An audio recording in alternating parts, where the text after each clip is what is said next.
Hello, and welcome to Top Story Daily Edition.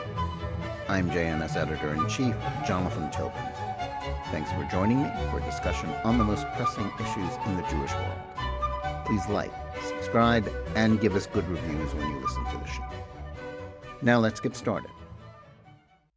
What is arguably the most oft-cited lesson of Jewish history can be boiled down to two words: sinat chinam, or baseless hatred.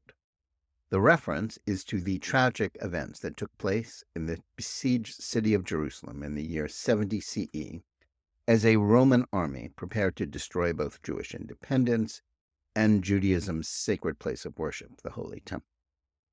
For 2,000 years, Jews have accepted the notion that what destroyed Jerusalem was not so much the far superior forces of the Roman Empire, but the disunity within the city's walls, as Jew fought Jew in insane acts of self-destructive cruelty. That conclusion, which is mentioned in the Talmud, is not intended as a geostrategic analysis of the problems of a small nation engaged in an unwinnable war against the greatest power in the world. But it has proved to be an apt moral lesson for an embattled people that have spent the following 2 millennia beset by powerful forces that have sought their destruction. Tisha B'Av, the day of mourning and fasting, during which Jews grieve for the destruction of both temples and other catastrophes to their people throughout history, is an annual reminder of this lesson. And it has never seemed more relevant than it does today, as the debate over the enactment of judicial reform legislation happened. While there have been bitter conflicts throughout Israel's history and that of the Zionist movement in the last century, given the scale of protests and counter-protests as hundreds of thousands fill the streets and the rhetoric escalates, what is currently happening is making a lot of people nervous about the future of the Jewish state. I happen to agree with Ilana Meisel of the Tikva Fund Israel's Law and Liberty Forum, who told me last week on my weekly podcast that she believes that the goodness of the Israeli people will, regardless of current incitement, ultimately prevent the worst-case scenarios about civil war from coming to pass. But since the debate has been framed in both the leftist-dominated Israeli media as well as in the American press in such absolute terms, such optimism can be difficult to maintain. Israeli Prime Minister Benjamin Netanyahu's government is trying to restrain the out-of-control power of the country's Supreme Court and judicial system to govern without respect to existing law. The opposition to Netanyahu's government hasn't merely framed the legislation as unwise, but as a coup attempt whose purpose is to destroy democracy and to create an authoritarian regime. Indeed, even the passage on Monday of the first part of the package, which would stop the court from ruling on issues merely on the basis of the judge's arbitrary ideas about what is reasonable, rather than on the laws, is being treated as the end of democracy. As such, it has provoked more mass demonstrations, blockages of highways, potential strikes that could devastate Israel's economy, and even more dangerously, large-scale refusals to serve on the part of military reservists who oppose the government's policies. Considering that this provision was, at least at the start of the debate earlier this year, the least controversial element of the judicial reform package, and one that even many in the opposition conceded was necessary, it illustrates how deep and bitter the polarization has become.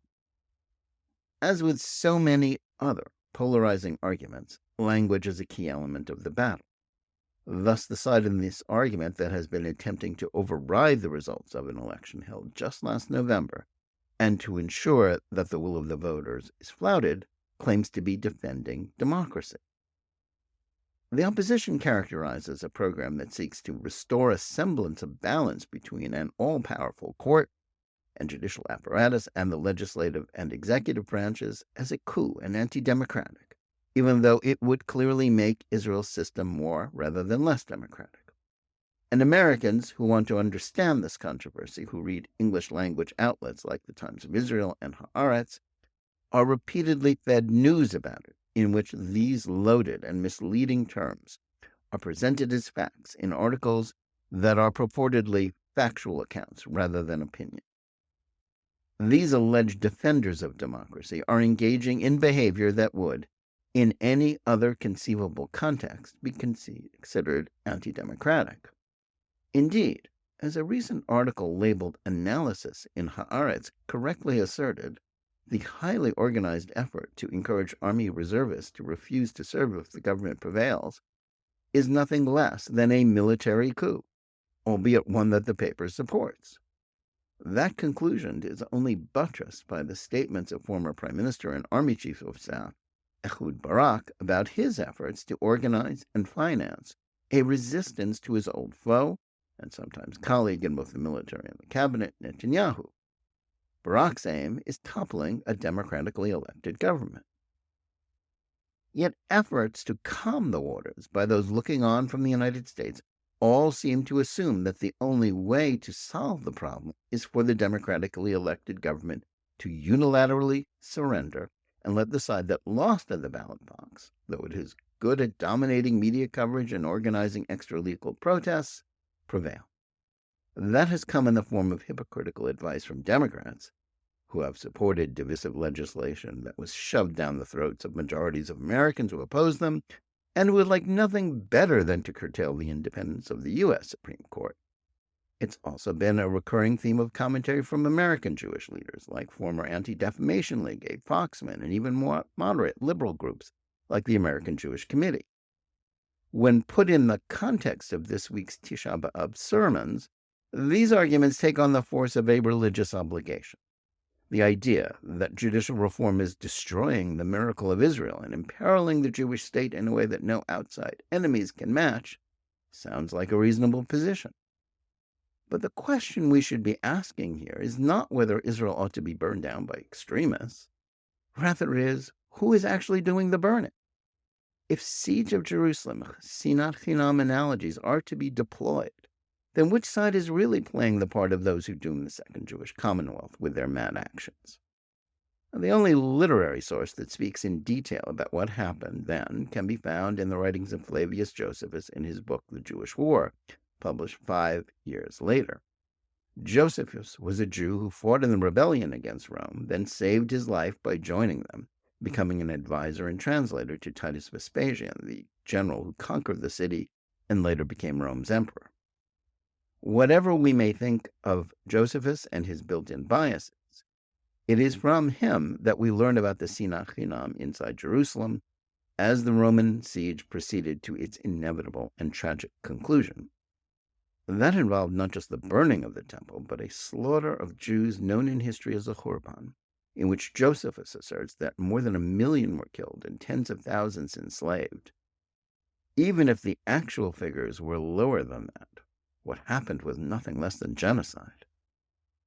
In the ancient historians' telling, the villains were the Zealots, religious fanatics who were not only opposed to any hint of compromise with the Romans, but also regarded more moderate forces inside the city as enemies who needed to be destroyed rather than fellow Jews and brothers in arms.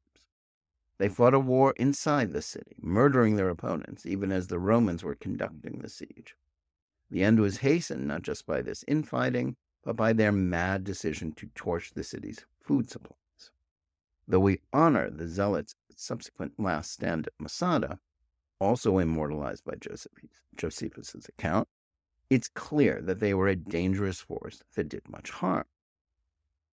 For opponents of the current Israeli government, and those Americans who seek dubious historical analogies in order to make their point about Tisha B'Av and sinat chinam, it is Netanyahu and his nationalist, religious, and largely Mizrahi supporters who are the modern-day Zealots. Many, if not most of those Israelis taking to the streets to protest judicial reform truly believe this. Their working definition of democracy seems to be rooted in the very undemocratic idea that the representatives of the majority who think about faith, culture, and security issues differently than the secular liberal minority must be prevented from governing by any means necessary.